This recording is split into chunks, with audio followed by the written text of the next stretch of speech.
Good morning, everybody. Bismillah ar-Rahman ar-Rahim. My talk today is about the deep foundations of the discipline of economics and a perspective on it very much in the spirit of the mission of İBNHALDUN University, and in particular in the comparative mode.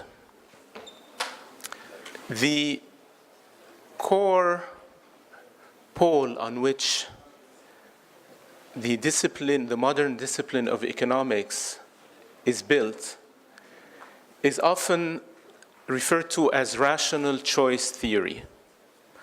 And it is a very simple statement.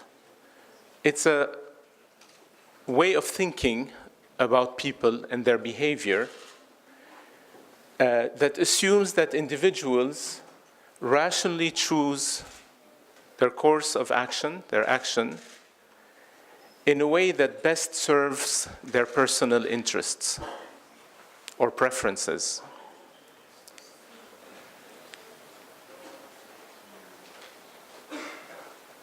The idea of the rational choice theory is rarely motivated by empirical evidence. This is not something that's derived from empirical studies, and rarely is it motivated this way. Neither is it thought of as a tautology, as something that is true by the meaning of its words. But it is thought of as a methodology, a way, a framework for thinking about behavior that is to some extent universal and timeless. And really it is about this foundation of economics that I would like to offer the following reflections. My first remark is that this rational choice theory is in no way limited to economic affairs. It has been exported and brought to many fields of sociology. One of the most famous economists to apply it to topics of as different as crime, family, discrimination is Gary Becker, who obtained the Nobel Prize for it. Neither is it limited to the idea that people are self-interested. It is compatible with people having altruistic preferences, people having all sorts of non-self-interested preferences. But to understand the profound foundation of this perspective, one needs to give it a sound conceptual philosophy. And I don't think there is anybody more capable of expressing that philosophy than a close friend of Adam Smith, the founder of modern economics, David Hume, who very much collaborated with him as a philosopher and thinker. And one of the main questions that economists don't address is, where do these preferences that people have come from? And when we talk in economics about rationality, the question that we never ask is, does rationality, does reason apply to preferences, or simply of how do we get the best out of our preferences? And the profound reason behind the fact that reason does not critique preferences is very much in the thinking of David Hume. For David Hume, reason cannot be a motive to the will. Reason cannot be a motive for acting. reason describes fact, the will requires desires, and desires for David Hume are coming from the passions, not from reason. So his way of expressing it, which today would sound shocking, is written at the bottom here. Reason is and ought not only to be the slave of the passions, and can never pretend to any other office than to serve and obey them. Now, this may be shocking, but if you think of the economist's way of thinking of existing utility, existing preferences, and reason being applied as a slave of these preferences to drive action, that is pretty much what economists think about human motivation.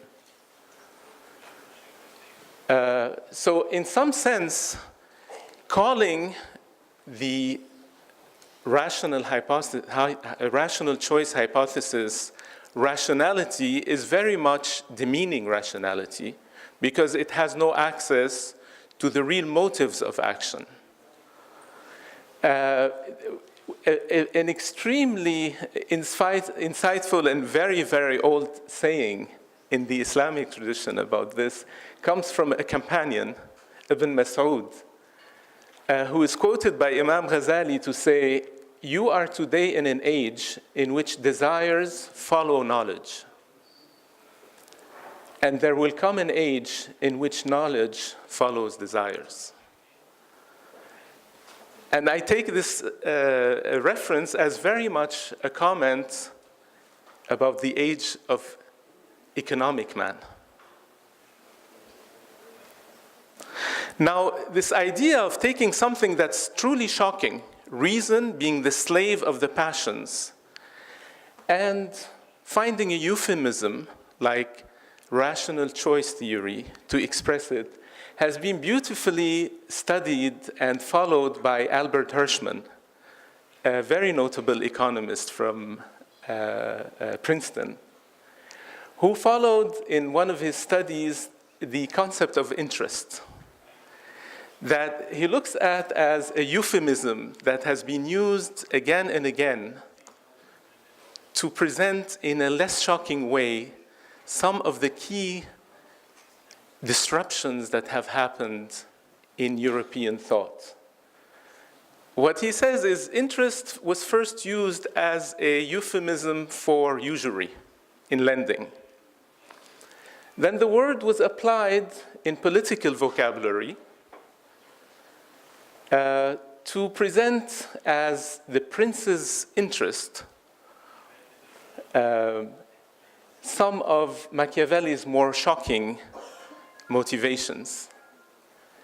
And then finally, it was transferred to money-making and presented concepts, what Mandeville, really the earliest people who have advanced a different way of looking at money-making, concepts of avarice and greed as interest. And then when this device served its purpose, economists replaced it by something even blander and started talking about rational preferences. So the fact that economics talks in such a euphemistic way about human motivations, I think, should not be taken at face value. And I think what is really important is to go deep in the conception of the human self that's behind the economist's way of thinking, way of conceiving human behavior, and understand what it stands for. And what I'd like to claim is that for economists, the self is a sovereign self. And that is the basic foundation of the entire discipline. And it is not a neutral foundation, neither is it a universal way of thinking of the human self, as we will discuss, neither is it a timeless way of thinking of the human self. as we will see in the history of thought. So what do we mean by the sovereign self? I don't think there is a better definition than a Quranic definition, which in the Quran refers to the divine. لا يسأل عما يفعل وهم يسألون. He is not questioned about what he does, while they are questioned. This is a conception, if you apply it to this human self, that the self is not questioned either by a higher authority or by any purpose that is embedded in its own existence, in its own nature. And we will see that these two aspects of authority, of command, and of purpose, the word telos or teleology is often used to talk about this, are two aspects of the self that very much would either make it lose its sovereignty. I've put a very intriguing drawing ahead of a painting that the official painter of Emperor Napoleon prepared prior to painting the crowning of Napoleon, where you can see him crowning himself in front of the Pope. And this is very much an illustration of the sovereign self. Any authority, church authority, is watching while the self is crowning itself autonomously.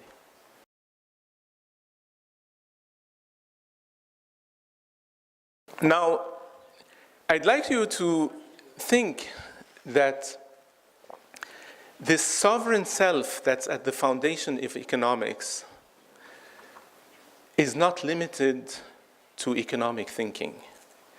It is a very broad foundation of modern thinking. And if you think today of the ideologies that are most prevalent in the modern world, besides capitalism, I would say the closest in broad acceptance is political liberalism. And I'd like you to note an argument that was made by Harvard professor Michael Sandel that looks at political liberalism as also being founded by an idea of a sovereign self. And therefore, the fact that people often speak about the joint ideologies of capitalism and liberalism are two ideologies joined at the hip by a common conception of the self. So what is Michael Sandel's argument? First, he defines liberalism. He says liberalism is a political ideology that considers that what makes the just society just is not the telos or purpose or end at which it aims, or its members aim, but precisely its refusal to choose in advance among competing purposes and ends. This is summed up in an expression that's often used in this field by John Rawls and others, which is that the right is prior to the good. Your right to choose comes before any notion of what is the right choice. Now, for Michael Sandel, and he built his career on this notion, the only way to understand liberalism as an ideology or liberal institutions in politics is to understand that they are driven by a conception of the self that's very much the same conception as the one I described to you relating to economics. Let me read him, because this is important. Contemporary liberals rely on the notion of a self given prior to and independent of its purposes and ends. For the liberal self, what matters above all, what is most essential to our personhood is not the ends we choose, but our capacity to choose them. The image of the self as free and independent, unencumbered by aims and attachments it does not choose for itself, offers a powerful, liberating vision. That is the liberal aspect of it. Freed, this is the sentence that talks about sovereignty, from the sanctions of custom and tradition and inherited status, unbound by moral ties antecedent to choice, the liberal self is installed as sovereign, cast as the author of the only obligations that constrain. So, whether it's capitalism or liberalism, there is a common notion of the human self underlying it. Now, this notion of the human self is not a simple philosophical notion that we can pass over. This is a notion that is ingrained in our institutions, ingrained in our teaching, in our academia, ingrained in popular culture, and with deep sociological impact. An example to illustrate this impact is what I consider the new frontier of the unencumbered self, to use John Rawls' expression, and that is the spread of ideas relating to gender identity, the free choice of gender identity. Recently, Facebook introduced 71 new gender options. If you can decide to be a male, you can decide to be a female, or you can decide 71 other options. Now, Facebook is a commercial concern, and if this doesn't appeal to popular culture in the United States, in the United Kingdom, where it's been introduced, it would not introduce it. Now, where does this come from, this idea that I need to choose my gender? It comes from this very notion that's now a sociological phenomenon of the widespread understanding of the human self as sovereign and not bound by social norms of gender, not even biological givens at birth. So I think this is a clear illustration of the fact that what we're talking about is not simply philosophy. Now, of course, this notion, which is not simply philosophy, has impact on morality, on action and its evaluations. And the modern culture has tried to address this and think of itself as moral while respecting the sovereignty of the human self. Now, if you go back to David Hume and ask, what is morality for David Hume? He will give you a clear answer. Since action is not driven by reason, but by the passions, then the rules of morality are not conclusions of our reason, but of our desires. If you read the quote at the bottom, the hypothesis which he embraces is plain. It maintains that morality is determined by sentiment. It defines virtue to be whatever mental action or quality gives to a spectator the pleasing sentiment of approbation. So, good things are what I approve of. And vice is the contrary, what I disapprove of. So, in the Economist's idea of preferences, all morality is embedded in arbitrary preferences of the self, according to David Hume. And actually, Hume finds it striking that people would go from statements that are statements of fact, statements based on is, to statements that are statements of value, statements based on ought. And he says, I do not see how logic can move us from is to ought. Is the result of reason. Ought is the result of the passions, of desire, of preferences, of utility. Now, this is a pretty odd way of thinking of morality, but its impact on moral theory is much more prevalent than an outsider might think. And I don't think there is anybody who has understood the nature of moral theory starting from the Enlightenment and its relation to traditional morality better than Alasdair MacIntyre, formerly of Notre Dame University. I recommend his book, After Virtue, to anybody who wants to get into these issues. This is a tremendously insightful book and very highly recognized and duly so. The first thing MacIntyre attacks is this dichotomy, this statement that is cannot imply ought. And he says, must be a question of misunderstanding language. He uses different criteria, different example. He talks about a watch.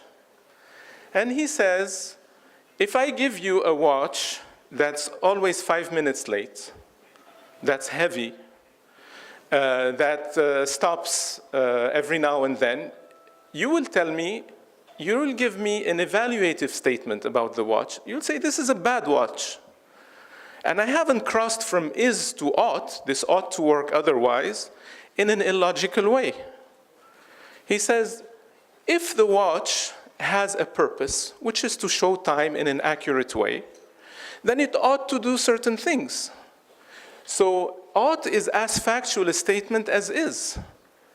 And if you apply it to the human being, you need to think, what is the purpose of the human being, like the purpose of the watch, in order to make ought a factual statement. And the problem for Alasdair MacIntyre is that if you deprive human nature of a purpose, then you have no more moral statements. Morality becomes a matter of desire and not a matter of fact. And that is really the whole theme of his fascinating book. He goes back to this sovereign self, this autonomous self, which is at the foundation of an entire attempt, starting from the Enlightenment, to build moral theory on a new conception of the self, shared with economics and capitalism, shared with liberalism.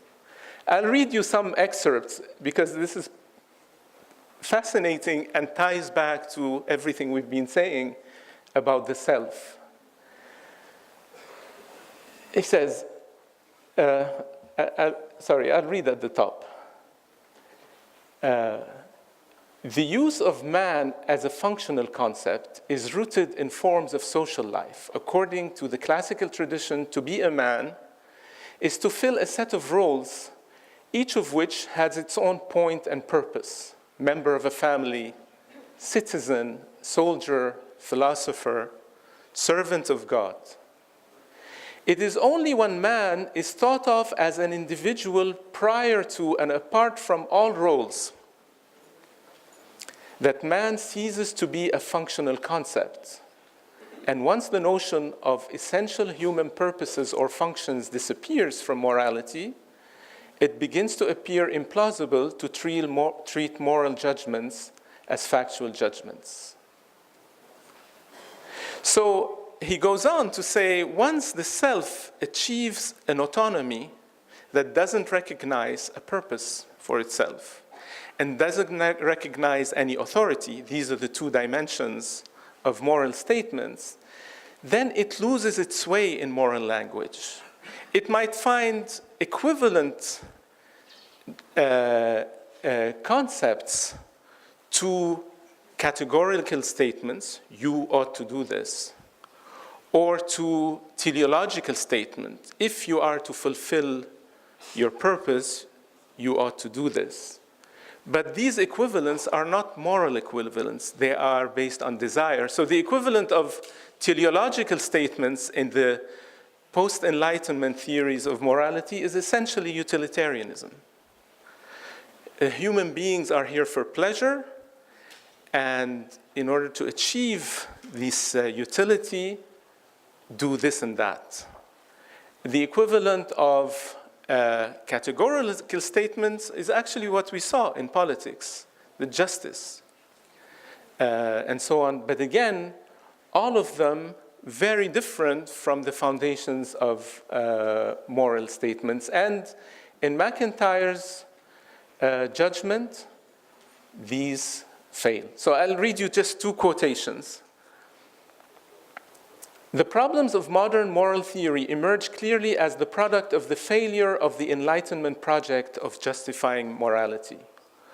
On the one hand, the individual moral agent, freed from hierarchy and teleology, conceives of himself and is conceived of by moral philosophers as sovereign in his moral authority.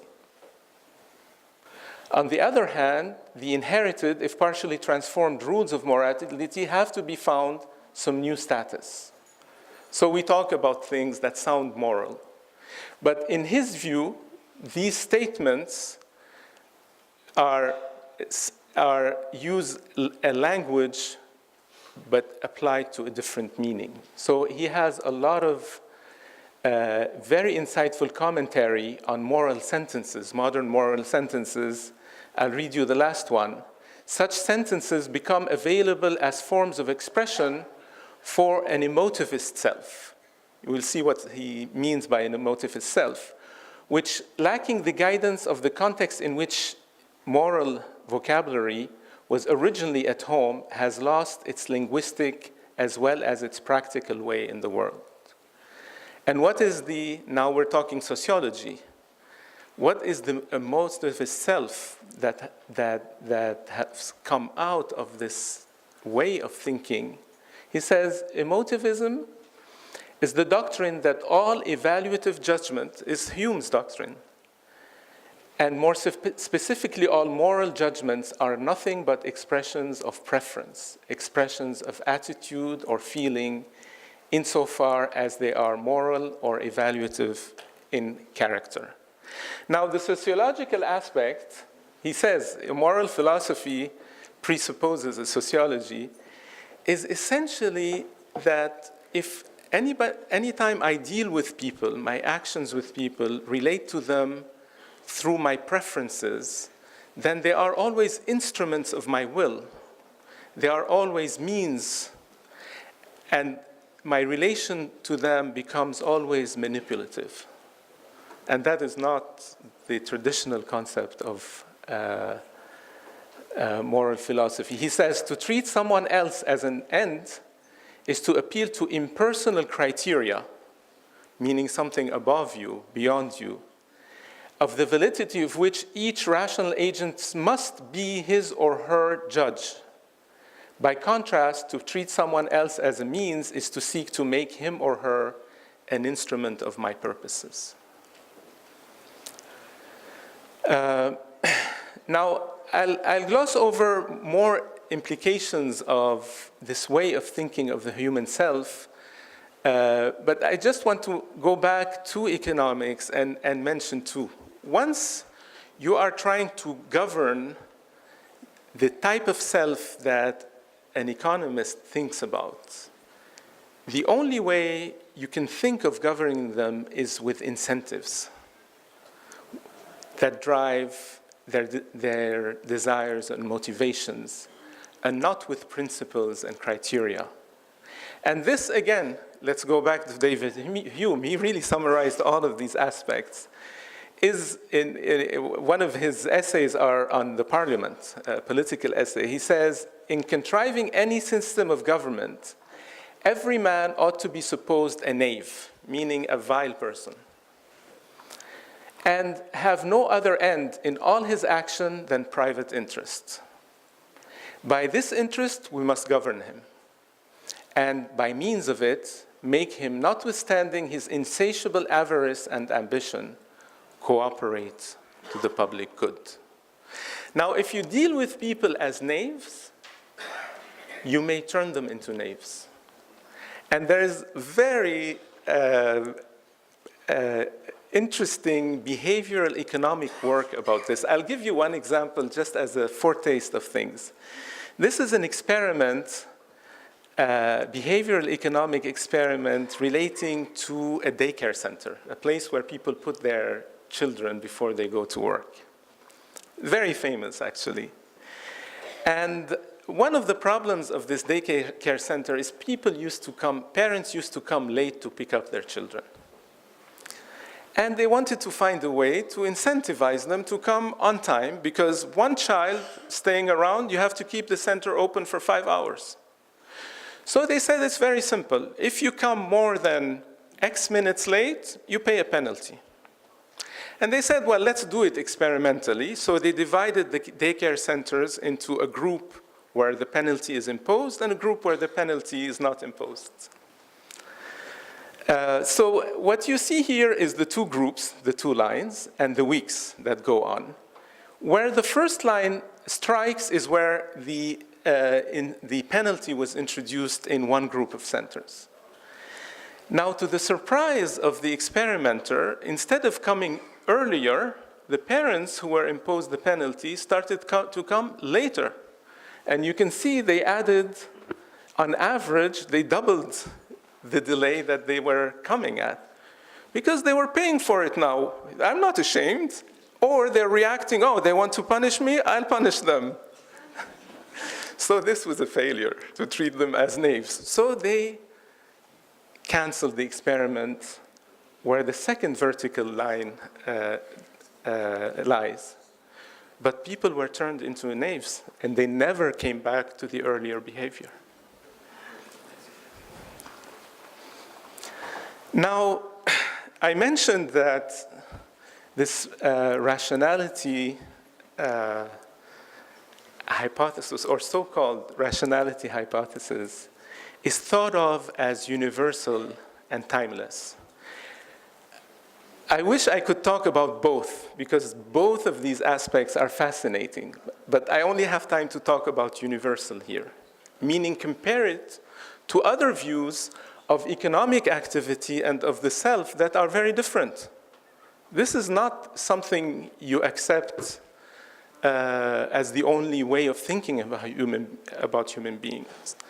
Timeless is also fascinating because this way of thinking, I was mentioning the Enlightenment, emerged at a specific time in history at probably what is at the service of specific dominance relations, and did not exist in the same way before. And I wish we had maybe another occasion to speak about the socio-political history that accompanied this ideological development. But at least from a comparative point of view, I would like to at least present to you one integral view of economic activity as truly traditionally moral discipline.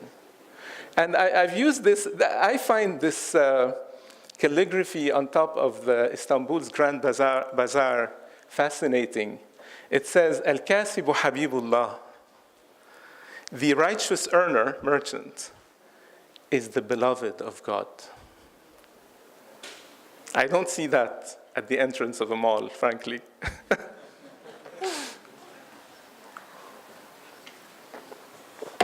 And I guess it's difficult to do more than call upon one authority in the Islamic tradition, which is Imam Ghazali, and see what he says about economic life, about economic activity, is in his opus magnum, in the revival of the religious sciences.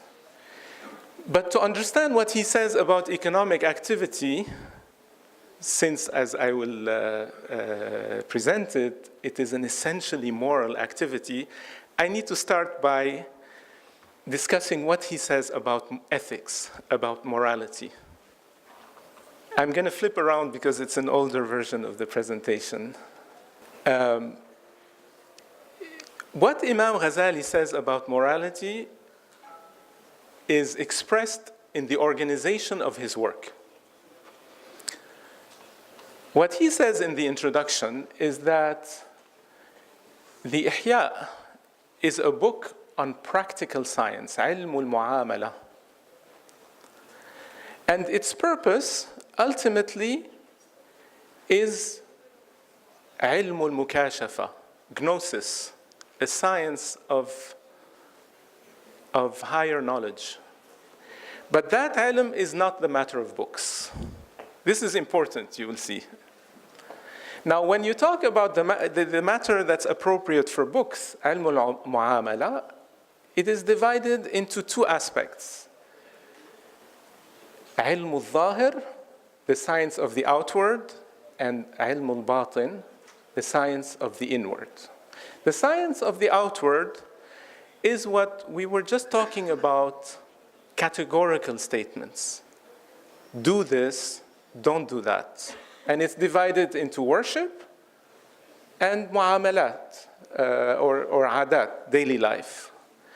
The science of the inward is actually about inward states, about akhlaq al-nafs, about morality, that are the fruit of the outward, or the meanings of the outward.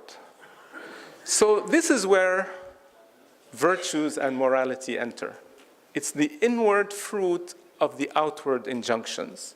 And both of them having the purpose of the higher, of the knowledge. وَمَا خَلَقْتُ الْإِنسَ وَالْجِنَّ إِلَّا لِيَعْبُدُونَ. In Ibn Kathir, one of the interpretations is قال مجاهد إلا ليعرفون. Serving God and knowing God are the same thing. So this is what Imam Ghazali says about morality, and it is both categorical and teleological, the two things that we've rejected insofar as the sovereign self is concerned, illustrated in the form of a cup. You can call it the cup of ma'rifah, of gnosis. The outside of the cup are the jurisprudence of acts, are the categorical injunctions of morality. Do this, don't do that.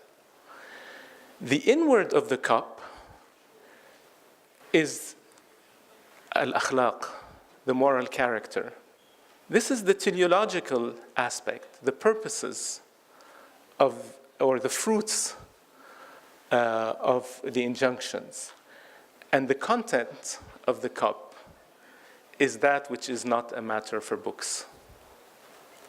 Now, that's the general framework, and you can start seeing why moral statements are both categorical and teleological. But I'd like you to take you one step more to talk about a few points relating to the heart, because that will come with us to the matter of what is the economic domain. In the book on the secrets of the heart, Imam Ghazali talks, not in a limitative way, on certain faculties of the heart. And he speaks in particular about two faculties, anger and the appetites. Now, these are looked at as positive qualities. They correspond to purposes in the human being. Anger is what wards off evil. It is related to the in the science of the purposes of Sharia, dar'ul mafasid. It's warding off evil. The appetite is what brings the good. You're thirsty? Drink. You're hungry? Eat. So this is related in the purposes of Sharia to jalbul masalih. So both are extremely important in the self. Yet, in order for them to operate soundly, they have to comply with a third faculty of the heart, which is the intellect, and which shows them the way. So it's based on this analysis, which, by the way, is a Platonic analysis fully integrated in in Ghazali's Islamic philosophy. The three, economic life relates to the appetites. That is where the place of economic is. And we'll see that when Imam Ghazali gets into the rules of economic life, he's talking about how do you govern your appetites. But more generally, how you govern your appetites has to do with how you govern yourself. And from three faculties, Imam Ghazali presents four primary virtues. He calls them Ummahatul Akhlaq, the mothers of virtues. The three that correspond to the three faculties each correspond to a balance of the faculty. To the intellect corresponds wisdom. To anger corresponds courage. And to the appetites, our purpose in this lecture, corresponds al-iffa, temperance, self-restraint. But he says, as in the case of a face, having beautiful eyes, a beautiful nose, and a beautiful mouth is not sufficient to having a beautiful face. These three components have to work somehow together in beauty, in harmony. And therefore, there's a fourth virtue, which is justice, that actually gives everything its right and keeps them in harmony, in unity, in balance. So that's the overall, in a broad brush, Imam Ghazali's notion of morality, and you can see already the ingrained categorical and teleological aspects that MacIntyre has been speaking about as the foundation of any moral, meaningful moral language. Now, how does he apply this to economic life? This is something that we will see if we go to one of the books in the Ihya, which is found in the second quarter of the book, in the quarter of Al-Adat, which is called Kitab Adab al-Kasb wal-Ma'ash, the book of the proprieties of earning and livelihood. He's talking about earning a living. This is where we touch on the economic matter. Now, before we go into the substance of his book, I think it's worth it to comment on the wisdom of people having material needs, having these appetites. Much of what you will see in the traditional literature is about needs. Much of what you will see in the modern economic literature is about wants. And the difference between needs and wants come from differences in the conception of the self. I'd like simply to read you a quotation from Imam Sirhindi on material needs. He says, material needs are a reflection of the ontological poverty of creatures. So let me read. Need is an essential characteristic of all contingent beings. The beauty of the human being is in such need, meaning in this need, and humility of servanthood derives from this aspect. For it, the human being's need, for if the human being's need were hypothetically to abate and he became self-sufficient, he would only fall into disobedience, stubbornness, and transgression. So this traditional perspective on the human self looks at need as the reflection of different view of the self as a dependent self, a humble self, a servant self, right? And economic life is driven by actually the nobility that comes from practicing the servanthood. A hadith that I'm going to quote is totally ununderstandable to the modern mind. economic mind. I found a beautiful calligraphy of it. I'm just going to quote the relevant extract here. ما قل وكفى خير مما كثر وألهى. A little that suffices is better than plenty that distracts. This is totally counterintuitive to me as an economist. But what it says is the point of your appetites is to make you aware of your need. And as long as you fulfill that need and you receive what suffices, going beyond that, of course, is not prohibited, but can only be pursued as long as it's not done at the expense of other aspects of morality, at the expense of not creating distraction. So that's really the philosophy that we will read in this book on earning and livelihood. Let me just, I know the time is going to chase us, just cover two things from the book. The first one relates to this balance between pursuing need and stopping where where distraction can start. So Imam Ghazali says people are of three categories. Number one, people who are too preoccupied with their livelihood to entertain any concerns for their return, for the hereafter. And such are among the failing. If the whole life is just for material gain, it's a failed life. Just following at the appetites. Number two, people who are too preoccupied with their return to entertain any concern for their livelihood. These are zuhad, ascetics. Such are amongst the successful. You can succeed as an ascetic, but that is not the ideal.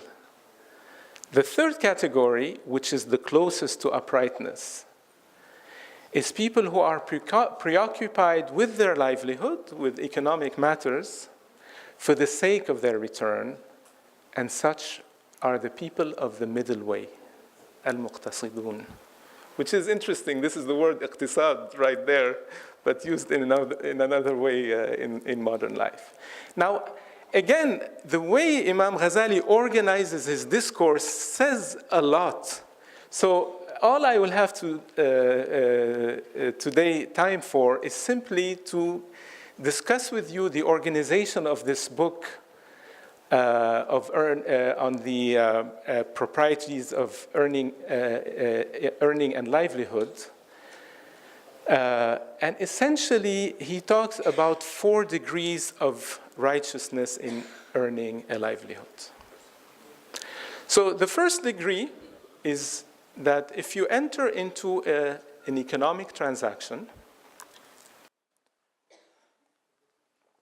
you need to learn. Without learning, you're going to commit mistakes in your dealings. And what you need to make sure is that this transaction is valid according to the Sharia. That it's a valid sale, it does not include prohibited things and so on. And this is the aspect of the categorical, as we said. It is the aspects, if you follow, and we will follow it, the degrees of Sharia, Tariqa, and Haqiqa is essentially the first stage of outward conformity. The second thing that you need to ensure is justice. And you might think, isn't the validity of contracts there to ensure justice? And Imam Ghazali says, no, it is there to ensure some justice. But injustice will always slip through. For the outward can never encompass the totality of things.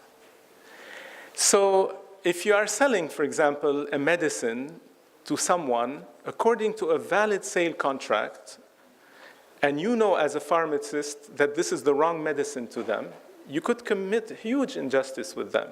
Yet the sale contract is perfect with all the jurisprudence conditions on it. And he has a beautiful definition of justice. He says that your dirham count as much as the dirham of your brother. Meaning, if you put yourself in his place, you would apply the same criteria and the same judgment as putting yourself in this place. And by the way, for the economists in the room, if you apply this rule, you eliminate all externalities. Now, he has a third degree, which is ihsan. I translated it as beauty of act because people often forget where the word comes from. It comes from beauty. And ihsan is about doing more than simply your obligation. And then he goes through a lot of examples, and this corresponds to a higher level. What's striking is if you go through validity, justice, ihsan, you might think, I'm done. I mean, what else can I say about economic life? And he says, no, there is also compassion to yourself, that sovereign self we're talking about, compassion to it in your economic dealings. الشفقة على الدين. He says, if you just live for the appetites, you can be just, you can be valid, but you have given them room at the expense of other rights. So here it's another justice, not in dealing, but in your own self, to balance the appetites with the other faculties of the heart. And what I'd like to say in closing is, as much as the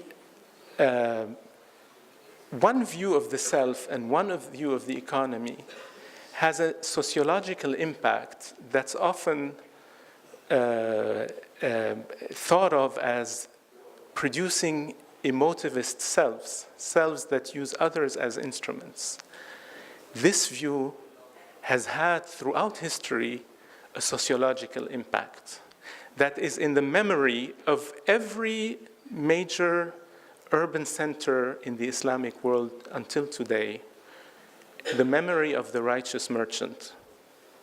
And I would love sociologists to pick up and go research this. It's an amazing field.